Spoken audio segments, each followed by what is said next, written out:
भारत का अक्षांशीय विस्तार प्रतियोगिता परीक्षाओं में पूछा ही जाता है, लेकिन ज्यादातर लोग इसमें कंफ्यूज हो जाते हैं। आज इस डायग्राम से हम इसे पूरा हमेशा के लिए दिमाग में सेट करेंगे, आप कभी नहीं भूलेंगे। आइए देखिए, हमने ऐसे इस तरीके से डायग्राम सेट किए हुए हैं जिसे आप कभी नहीं भूल सकते हैं। ठीक है, और हम इसको घटना चक्र पूर्वावलोकन की बुक से तैयार किया हुआ है। आप कभी भी इस टॉपिक को पढ़ने की जरूरत नहीं होगी। देखिए, ये हमारा यहाँ पे हम सवाल भी PYQ भी करेंगे जो विभिन्न परीक्षाओं में आए हुए हैं। अगर आप किसी भी एग्जाम की तैयारी करें, UPSC, ARO या BPSC के लिए, तो ये वीडियो आपके लिए बहुत उपयोगी होने वाली है, क्योंकि घटना चक्र एक रामबाण की तरह कार्य करती है।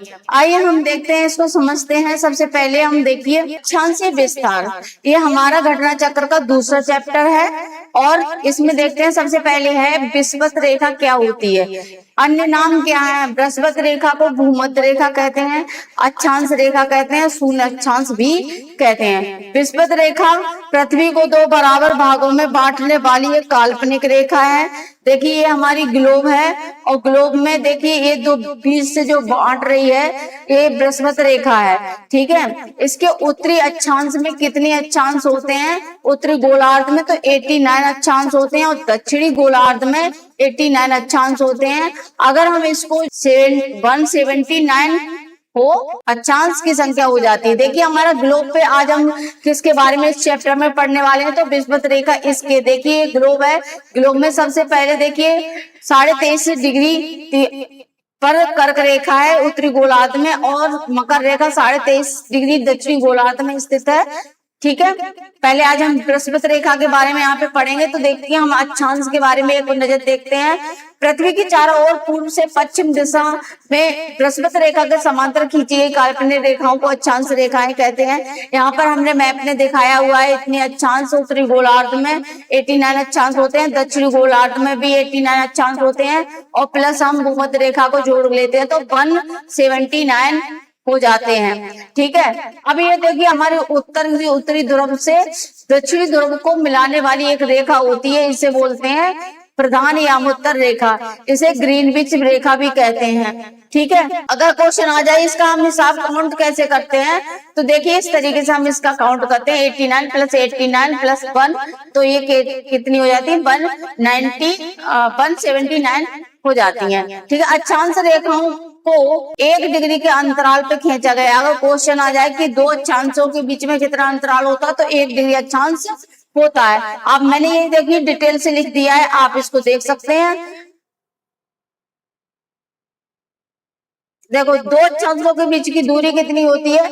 दो अक्षांशों के बीच की दूरी होती है तो 1 से 11 किलोमीटर होती है। दो अक्षांशों के मतलब अंतराल कितना होता है? तो 1 डिग्री का अंतराल होता है। आइए हम पढ़ते हैं प्रधान यामोत्तर रेखा यानी ग्रीनविच मीन टाइम रेखा के बारे में पढ़ते हैं। ये उत्तरी ध्रुव एवं दक्षिणी ध्रुव को मिलाने वाली एक काल्पनिक रेखा है जो पृथ्वी को दो बराबर भागों में काट दी। इस तरीके से देखिए, ग्लोब देख लीजिए, यहाँ पे उत्तरी ध्रुव हो गया और ये दक्षिणी ध्रुव हो गया। इस तरीके से मिलाने वाली एक काल्पनिक रेखाएं होती हैं। इस तरीके से ये अक्षांशीय विस्तार हो गई। यामोत्तर रेखा क्या होती है? इसे शून्य देशांतर रेखा भी कहते हैं। इसे GMT भी शॉर्ट में बोल देते हैं। ये लंदन के ग्रीनविच शहर से होकर के गुजरती है। इसे ग्रीनविच मीन टाइम रेखा भी कहते हैं। देखिए, ये उत्तरी ध्रुव हो गया और यहाँ पे दक्षिणी ध्रुव हो गया और बीच में जो रेखा जा रही है इसी को प्रधान यामोत्तर रेखा कहते हैं। ये दो बराबर भागों में बांटती है पृथ्वी को, एक पूर्वी गोलार्ध और एक पश्चिमी गोलार्ध। आई होप आपको ये समझ में आया होगा। देशांतर रेखाएं क्या है?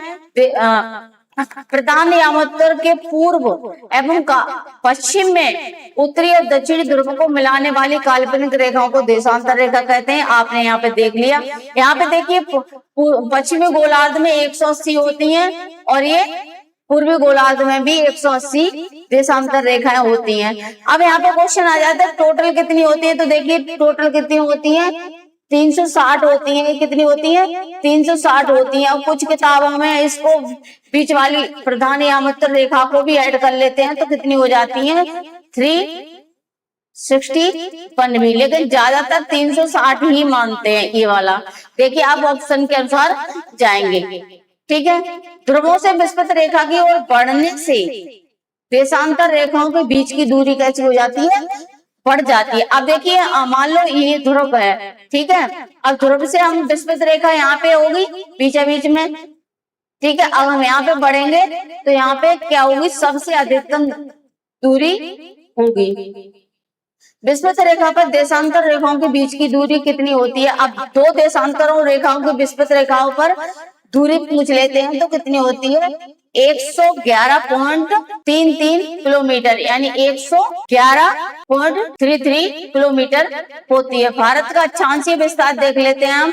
देखिए अगर संपूर्ण भारत का अक्षांशीय विस्तार देखते हैं तो 6 डिग्री 45 मिनट उत्तरी अक्षांश से लेकर 37 डिग्री 6 मिनट उत्तरी अक्षांश होता है। देखिए यहाँ पे हमने यहाँ पे ये दिखाई दे रहा है मैप में, ये हमारा अगर संपूर्ण भारत का ले लें और यहाँ तक अक्षांश हो गया, और हम ये द्वीप अंडमान निकोबार द्वीप समूह होता है कितना, 6 डिग्री 45 मिनट से उत्तरी अक्षांश से लेकर के 37 डिग्री 6 मिनट उत्तरी अक्षांश तक। अब भूमि का मुख्य भूमि का अक्षांशीय विस्तार देख लें तो यहाँ से देखिए है, यहाँ से लेकर 8 डिग्री 4 मिनट से लेकर उत्तरी अक्षांश से लेकर के ये कितना होता है, 37 डिग्री 6 मिनट उत्तरी अक्षांश होता है। अब देशांतरीय विस्तार देख लेते हैं, 67 डिग्री 71 पूर्वी देशांतर से लेकर 97 डिग्री 25 पूर्वी देशांतर तक होता है। देखिए यहाँ पे ये पूर्वी देशांतर से लेकर के और ये 97 डिग्री 25 पूर्वी देशांतर तक होता है। उष्ण कटिबंधीय, इसके बारे में समझते हैं कि 23.5 डिग्री उत्तरी अक्षांश और 23.5 डिग्री दक्षिणी अक्षांश के मध्य क्षेत्र को उष्ण कटिबंधीय क्षेत्र कहते हैं।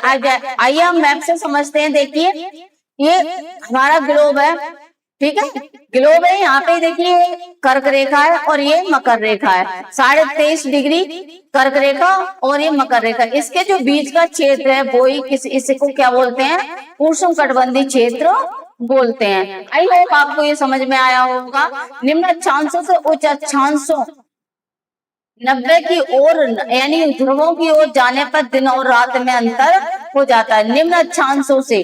अब देखिए निम्न अक्षांशों से हम कहाँ जाते हैं, ध्रुवों की ओर जाते हैं तो दिन रात में अंतर आ जाता है। कैसे अंतर आ जाते हैं, देखिए मैप दोबारा से दर्शा दिया गया अक्षांश और देशांतर, इसको देख लीजिएगा। अब हम कुछ इसके क्वेश्चन देख लेते हैं इसके बारे में जो हमारे घटना चक्र पूर्वालोकन में दिए गए हैं। देखिए भारत का विस्तार, तो भारत का विस्तार कैसे होता है, देखिए यहाँ पे हमने देख लिया। अब इसका ऑप्शन डी सही है क्योंकि इनमें से कोई नहीं है, ठीक है, अलग है। अब देखिए व्याख्या पढ़ते हैं। भारत की मुख्य भूमि का विस्तार उत्तरी गोलार्ध में कितना है, आपने देखा 8 डिग्री 4 उत्तरी अक्षांश से लेकर 37 डिग्री 6 उत्तरी अक्षांश, और विस्तार देशांतरी विस्तार कितना 68 डिग्री 7 मिनट पूर्वी देशांतर से लेकर के 97 डिग्री 25 पूर्वी देशांतर के मध्य है। ये कर्क रेखा भारत के लगभग बीचों बीच से गुजरती है और ये स्पष्ट, अब ये वाला डी ऑप्शन सही है क्योंकि ये स्पष्ट नहीं है। सिक्किम से गुजरने वाला अक्षांश निम्नलिखित में से कौन सा है, तो